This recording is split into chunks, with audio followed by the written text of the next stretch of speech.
여호와여 나의 말에 귀를 기울이사 나의 심정을 헤아리소서. 거룩하신 아버지, 3일 밤 기도회로 주님께 경배합니다. 주님 영광 받으시고 은혜 주시기를 예수님의 이름으로 기원하옵나이다. 아멘. 찬송 85장.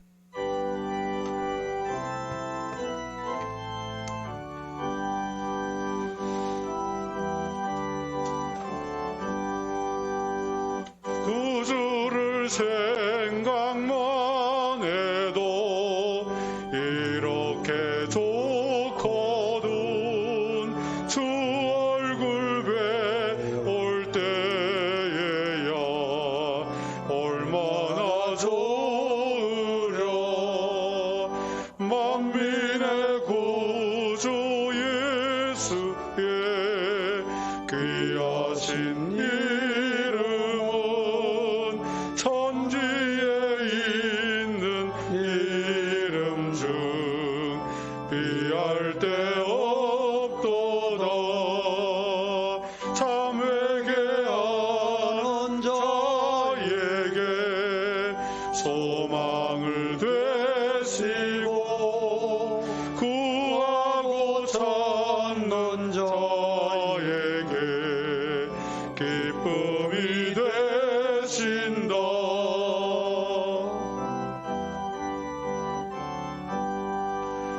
예수의 넓은 사랑을 어찌다 말하랴. 주 사랑받은 사람만 그 사랑 알도다. 사랑의 구주 예수여 내 기쁨 되시고 이제로부터 영광이 되소서. 아멘.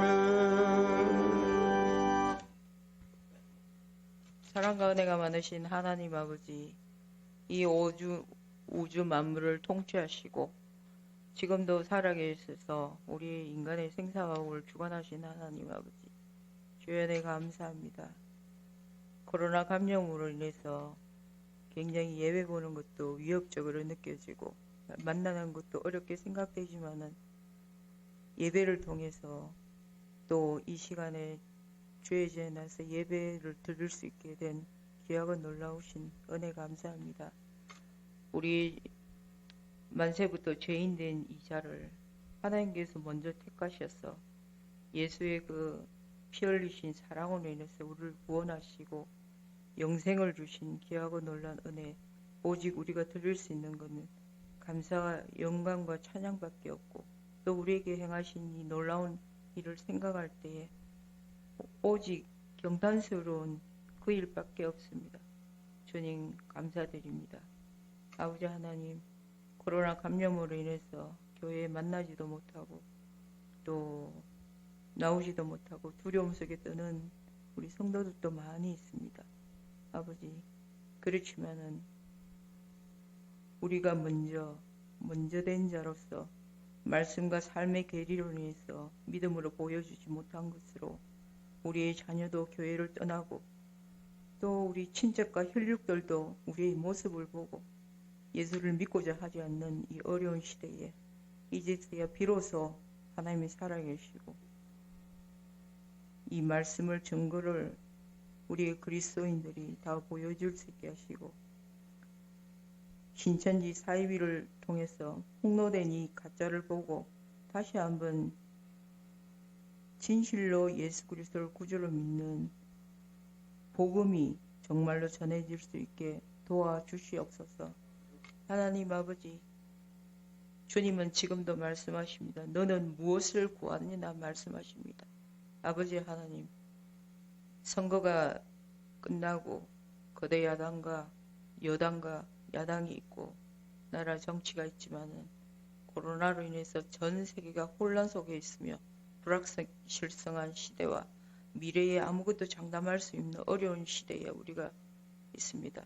학교도 그만두고 교회도 문을 닫고 이렇게 만나지도 못하고 이 사태에서 우리가 주님 앞에 구할 것은 과연 무엇인가 생각해 볼 때에 아버지 하나님, 이 자유민주주의를 위해서 다시 한번 노력할 뿐 아니라 지금 이 나라를 가고 있는 국군 통수권자인 문재인 대통령과 또 그 밑에 있는 국회의원들이 친북 정책과 친중 정책을 버리고 오직 자유민주주의 수호를 위해서 나라의 이 국민과 자유와 행복을 위해서 충성하고 잘 정치할 수 있는 지혜를 주시기를 간절히 소망합니다.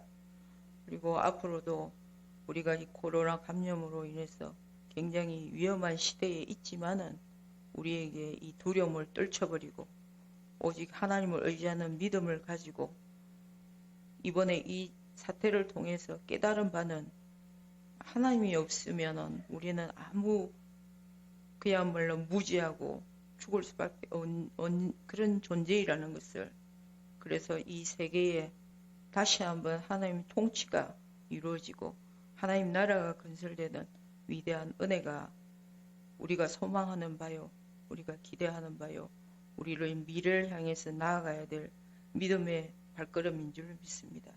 하나님 아버지, 주는 만민의 주제가 되사 손에 권세가 능력이 있사오니 모든 사람에게 크게 하심과 강하게 하심이 주의 손에 있나이다 하는 말씀대로 우리는 이 어렵고 힘들고 두려운 이 시대에 오직 우리의 도움이 되신 하나님을 의지하고 나아가고 바라볼 때에 우리에게 지금은 필요한 것은 바로 로마 백부장에 주신 믿음과 삭개에 주신 믿음과 딸의 구원을 위해서 예수께 간청한 스부르니게 여인의 그 강력하고 메가톤급 믿음을 주셔서 교회를 반듯하게 또 이루어가는 공동체가 되게 하시고 말씀에 기초한 이 말씀과 진리를 가지고 믿음으로 행하는 우리의 믿음의 자세가 필요합니다.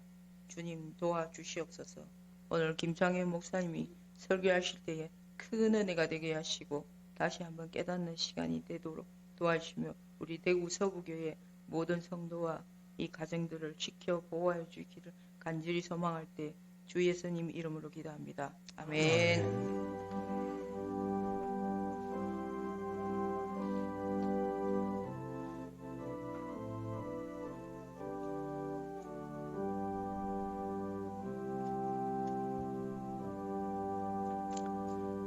말씀 강론 있겠습니다.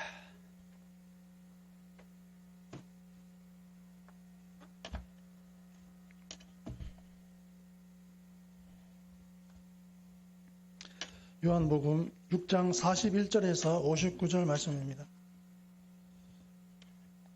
한 절씩 교독하시겠습니다. 자기가 하늘에서 내려온 떡이라 하심으로 유대인들이 예수에 대하여 수군거려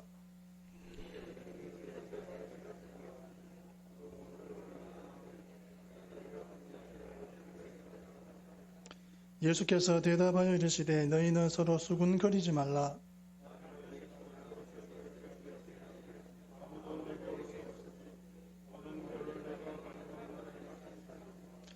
선지자의 글에 그들이 다 하나님의 가르치심을 받으리라 기록되었은즉 아버지께 듣고 배운 사람마다 내게로 오느니라.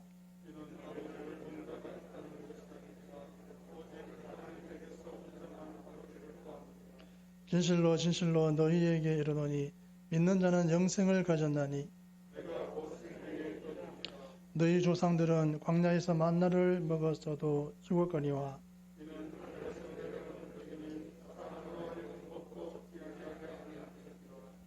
나는 하늘에서 내려온 살아있는 떡이니 사람이 이 떡을 먹으면 영생하리라. 내가 주을 떡은 곧 세상의 생명을 위한 내 살이니라 하시니라.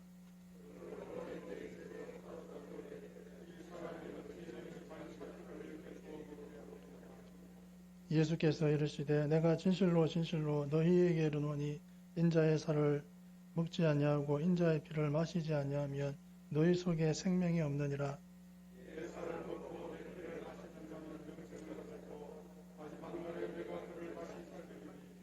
내 살은 참된 양식이요 내 피는 참된 음료로다.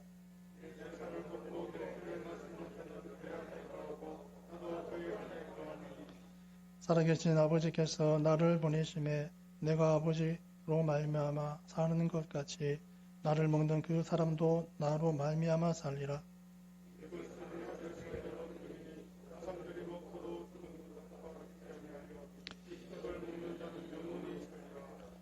이 말씀은 예수께서 가버나움 회당에서 가르치실 때에 하셨느니라. 아멘. 예수님께서 하늘에서 내려온 생명의 떡이라고 말씀하셨을 때 유대인들은 수군거렸습니다. 예수님께서 이스라엘 조상들은 만나를 먹었어도 죽었지만 생명의 떡이신 예수님을 먹으면 영생할 것이라고 말씀하십니다. 예수님의 말씀을 이해하지 못한 유대인들은 서로 논쟁을 합니다.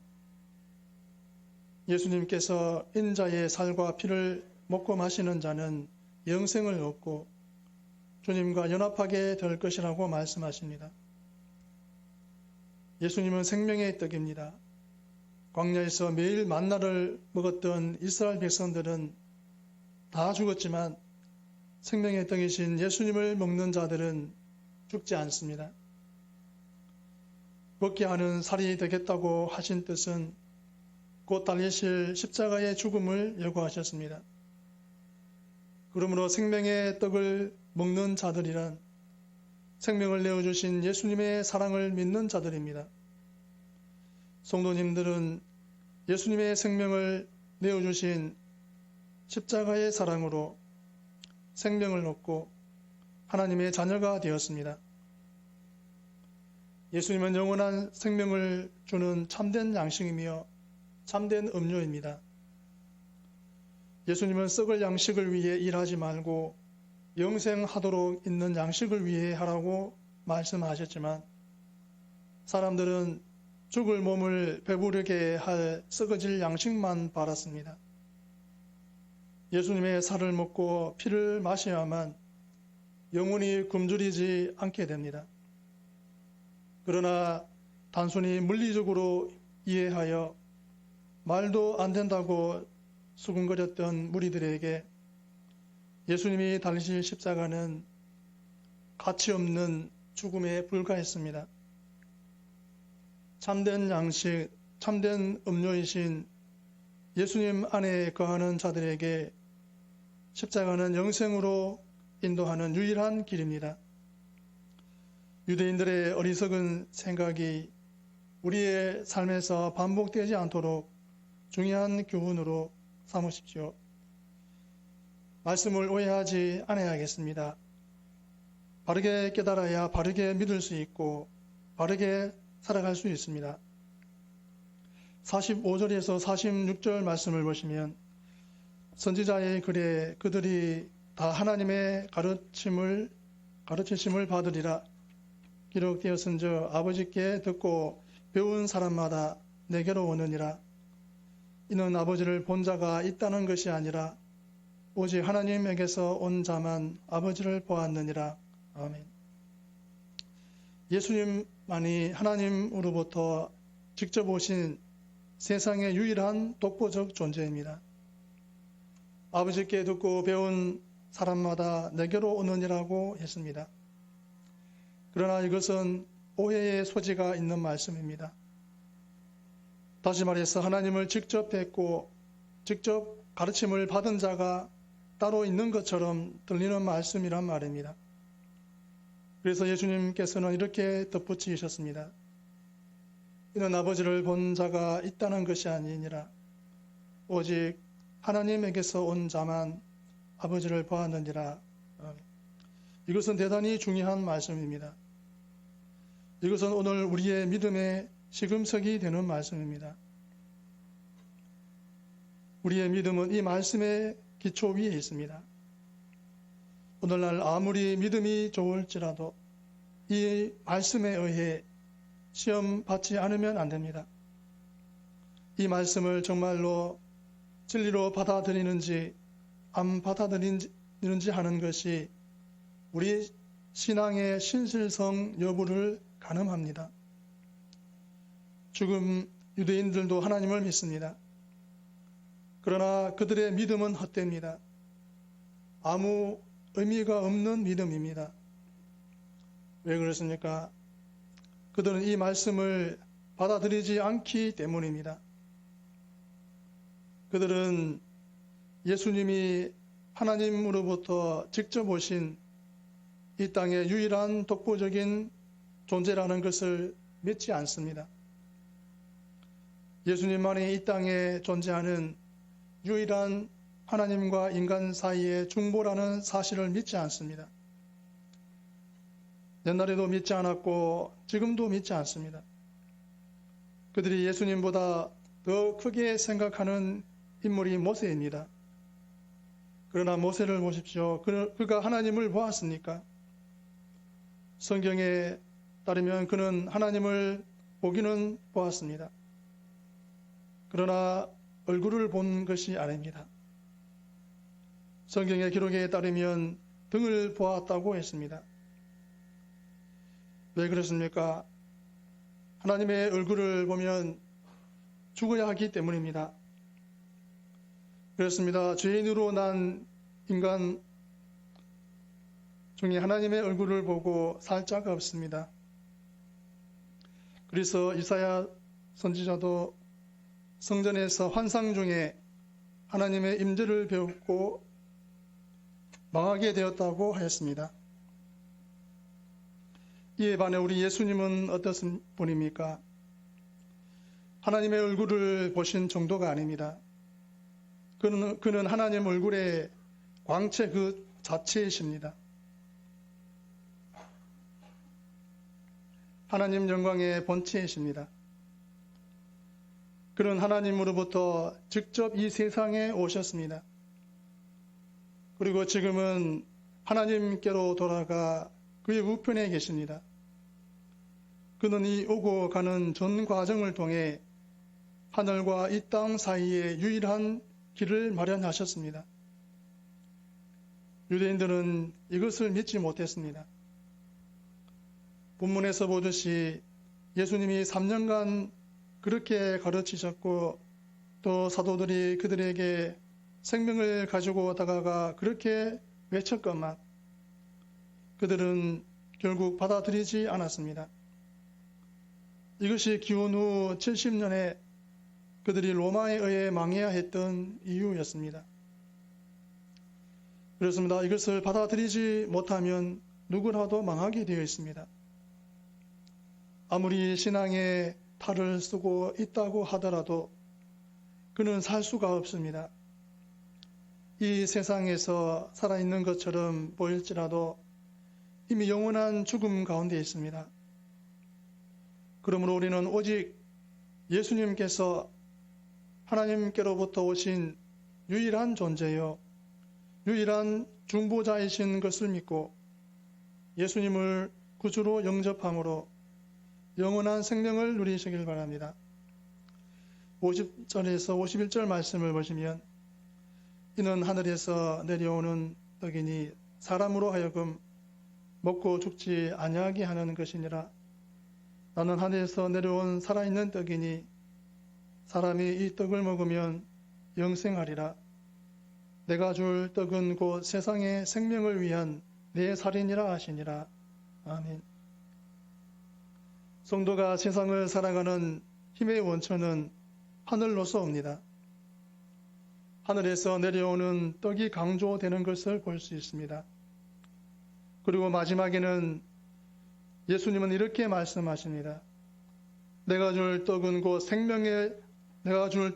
세상의 생명을 위한 내 살이니라. 아멘. 여기서 세상의 생명을 위한 이란 표현을 주목해 보시기 바랍니다. 여기서 우리는 우리의 생각과 예수님의 생각이 얼마나 다른지 알 수 있습니다. 그것은 가히 하늘과 땅만큼이나 차이가 있습니다.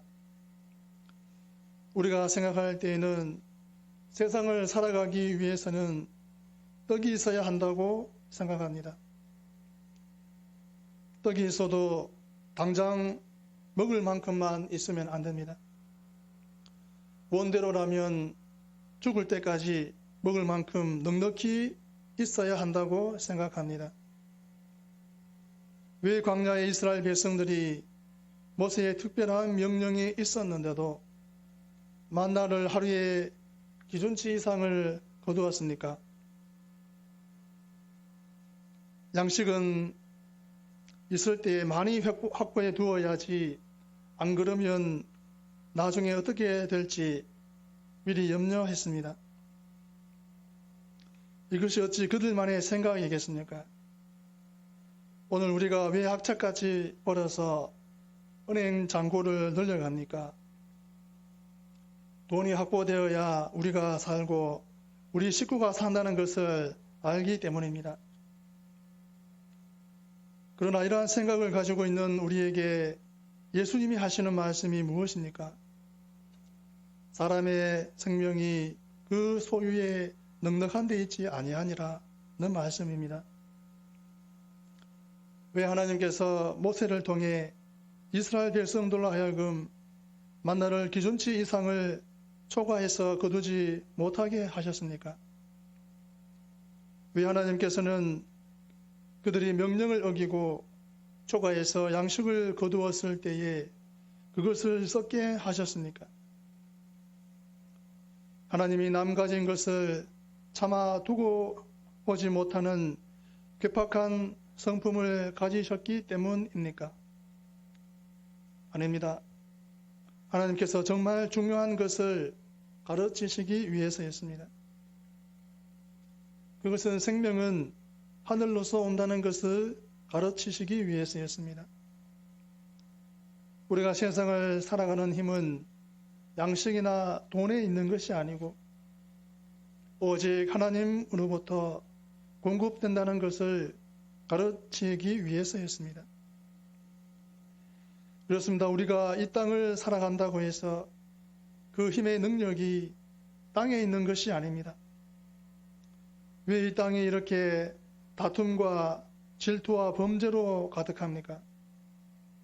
우리의 생명을, 우리 삶의 능력을 오직 이 땅에서 나는 것들로 채우려고 하기 때문입니다. 오직 이 땅의 것만이 우리의 생명이 되고 우리의 힘이 된다고 생각하고 서로 많이 가지려고 합니다. 그러니 어찌 원망이 없을 수 있고 불평이 없을 수 있고 다툼과 질투가 없을 수 있겠습니까? 세상에 것이 없다고 해서 생명의 능력을 잃어버리겠습니까? 아닙니다. 비록 세상 것이 없어도 힘이 있습니다. 하박국 선지자는 밭에 소출이 없고 외양간에 상아지가 없는 상황에서도 기뻐하며 하나님을 찬양했습니다. 왜 그렇습니까?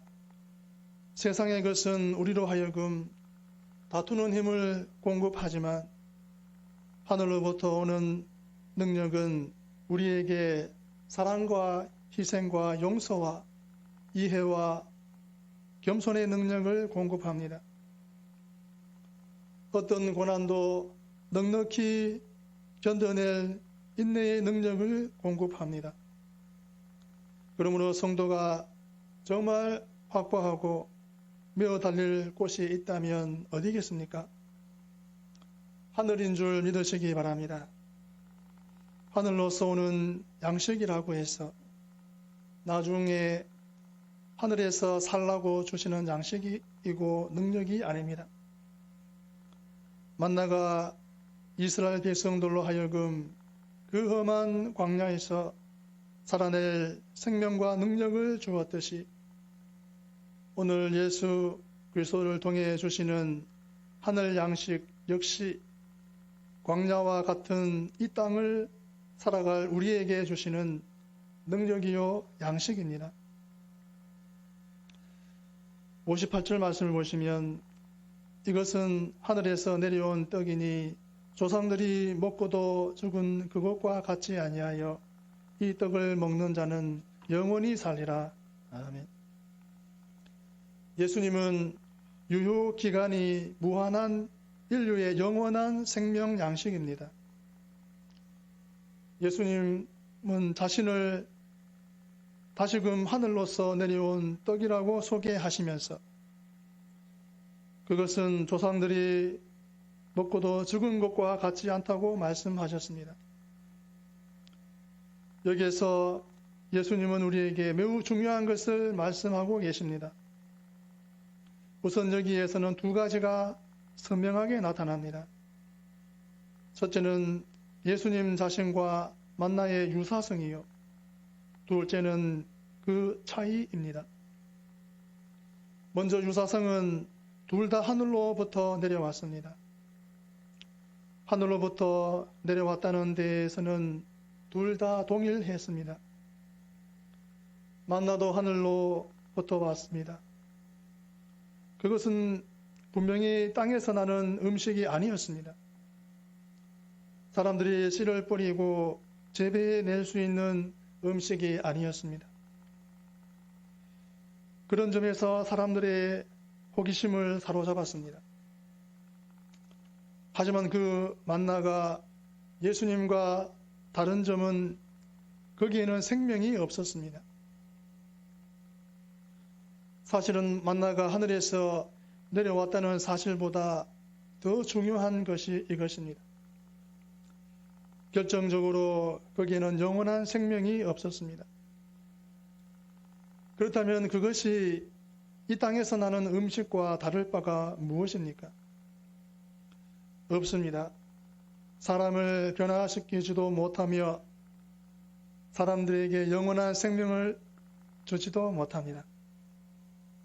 그런데 단 하나, 그것이 하늘로부터 왔다는 그 사실에 사람들은 마음을 빼앗겼습니다. 거기에 무엇이 있을 것이라고 기대했습니다.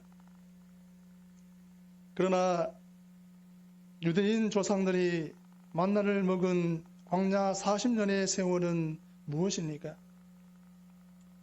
어떤 면에서 만나의 약효 검증 기간이었습니다. 40년을 먹었지만 어떤 변화도 없었습니다. 그들은 가나안에도 들어가지 못한 채 그렇게 광야에서 죽어갔습니다. 하지만 우리 예수님은 어떻습니까? 예수님이 이 땅에 오신 지 무려 2000년의 세월이 흐르고 있습니다. 이 기간은 예수님이 과연 인류의 생명의 떡이 되시는가를 검증하기에 충분한 기간입니다. 그러면 이 기간에 어떤 일들이 벌어졌습니까? 만일 예수님께서 이러한 생명의 떡이 되지 못하신다면 약효 없음을 판정을 받고 역사에서 사라져도 벌써 사라졌어야 했습니다. 천하에 없는 것일지라도 거기에 생명이 없다면 그것은 사라져야 합니다. 알맹이만 남고 껍데기는 버려야 합니다. 괜히 진리의 길을 찾는 데 혼란만 줄 뿐입니다. 하지만 세상 그 누구도 예수님이 필요 없다고 하는 사람은 없습니다. 한때 공산주의자들이 예수님은 폐기 처분해야 한다고 주장했습니다. 하지만 오히려 자기들이 역사에 의해 폐기 처분당했습니다. 실제로 예수님이 어떻게 평가받고 있습니까? 심지어 예수님을 믿지 않는 이들조차 예수님의 가치를 부정하진 않습니다. 사실 실제로 얼마나 많은 영혼들이 예수님으로 말미암아 살아납니까? 얼마나 많은 죽은 영혼들이 살아나고 상처 입은 영혼들이 소생을 하고 있습니까? 그러므로 썩어지고 사라질 것을 쫓는 사람을 버리고 영원한 생명의 양식인 예수님만을 끝까지 붙잡는 우리가 되시기를 간절히 바랍니다. 59절 말씀을 보시면 이 말씀은 예수께서 가버나움 회당에서 가르치실 때에 하셨느니라. 아멘. 듣든지 아니 듣든지 최선을 다해 전하는 것이 전도인의 의무입니다. 지금까지의 말씀을 예수님께서 가버나움 회당에서 하셨다고 증거하고 있습니다. 새겨서 읽지 않으면 안 되는 매우 의미심장한 보도입니다. 가버나움이 어떤 마을입니까? 예수님이 활동 본거지로 삼은 곳입니다. 예수님께서는 이곳에서 가장 많은 기적과 기사를 베푸셨습니다. 그런데 놀랍게도 이들은 예수님을 믿지 않았습니다. 또 회당은 어떤 곳입니까? 유대인들의 본거지입니다. 예수님은 유대인들을 가리켜 직접적으로 너희 아비는 마귀라고 하셨습니다. 이런 시각은 요한의 글들에서 특히 두드러집니다. 그는 계시록에서는 아예 유대인들을 가리켜 사단의 회라고 할 정도였습니다. 이것도 사실은 사도 요한의 증거라기보다는 예수님이 친히 규정하신 말씀입니다. 그런데 예수님께서는 이러한 가운데서 가버나움 회당에서 말씀하셨다고 했습니다. 예수님께서 그들이 자신을 거부할 줄 모르고서 하신 말씀이 아님을 여실히 보여주는 대목입니다. 주님은 당신이 배척당하실 것을 내다보셨습니다. 모르신 것이 아니었습니다. 그러나 복음 증거하는 일을 포기하지는 않으셨습니다. 우리는 이 시대 사람들이 복음에 대한 그들의 생각을 미리 알고 있습니다. 해보았자 소용이 없다는 것을 너무 잘 알고 있습니다. 오히려 핀잔이나 듣기 십상인 것을 압니다. 그러나 정말 우리가 알아야 하는 것은 무엇이겠습니까? 실패와 배척이 예상된다고 하더라도 전해야 하는 전도자의 기본 자세입니다. 듣든지 아니 듣든지 성실하게 전해야 하는 것이 전도인의 의무입니다. 상대가 마귀의 자녀이어도 좋습니다. 사단의 회여도 좋습니다. 악마와 같이 보이는 원수라도 좋습니다. 그러나 우리는 전해야 합니다. 요나의 가장 큰 실수가 무엇입니까? 자기의 원수는 하나님도 싫어하실 것이라는 생각입니다. 아니, 그렇게 해야만 한다는 편협한 마음입니다. 전할지라도 듣지 않을 것이라는 선입견과 속단입니다. 전하지 않으면 그들이 심판을 받기 전에 그들의 핏값을 우리에게서 찾으시리라는 경고를 기억하십시오. 하늘에서 온 생명의 떡이시라는 예수님의 선언에 대한 응답 여부가 영원한 운명을 결정합니다. 우리는 예수님을 통해서만 하나님과 온전한 관계를 회복하고 부활을 통해 영원한 생명을 얻습니다. 예수님을 통해서만 하늘의 안식과 평화를 누릴 수 있습니다. 이 예수님을 불신자들에게 전하셔서 그들이 구원을 얻도록 하셔야겠습니다. 기도하시겠습니다. 하나님 아버지, 복음 전하는 일은 우리가 쉴 수 없는 일입니다. 하나님, 지금 이 순간에도 예수님을 믿지 못하고 알지 못하고 지옥으로 가는 그들이 있습니다. 하나님 아버지, 우리가 어떠한 때이든지 우리가 감당할 사명을 감당할 수 있도록 하나님 우리를 도와주옵소서. 예수님의 이름으로 기도합니다.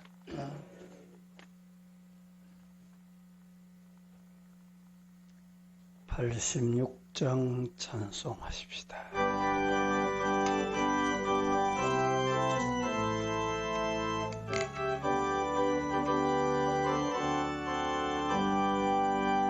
내가 늘 의지하는 예수, 나의 상처 입은 심령을 불쌍하게 여기사 위로하여 주시니 미쁘신 나의 좋은 친구. 내가 의지하는 예수, 나의 사모하는 친구, 나의 기도 들으사 미쁘신 나의 좋은 친구. 주의 손 의지하고 설땐 나를 해할 자가 없도다. 주님 나의 마음을 크게 위로하시니 미쁘신 나의 좋은 친구. 내가 의지하는 예수, 나의 사모하는 친구, 나의 기도 들으사 하여 주시니 미쁘신 나의 좋은 친구.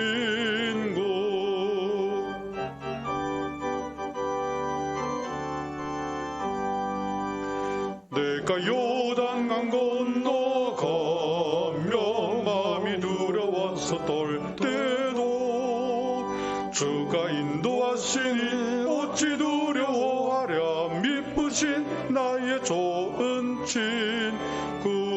내가 의지하는 예수, 나의 사모하는 친구, 나의 기도 들으사 하여 주시니 미쁘신 나의 좋은 친구. 이후 천국에 올라가서 모든 성도들과 다 함께 우리들을 구하신 주를 찬양하리라. 미쁘신 나의 좋은 친구. 내가 의지하는 예수, 나의 사모하는 친구, 나의 기도 들으사 하여 주시니 미쁘신 나의 좋은 친구.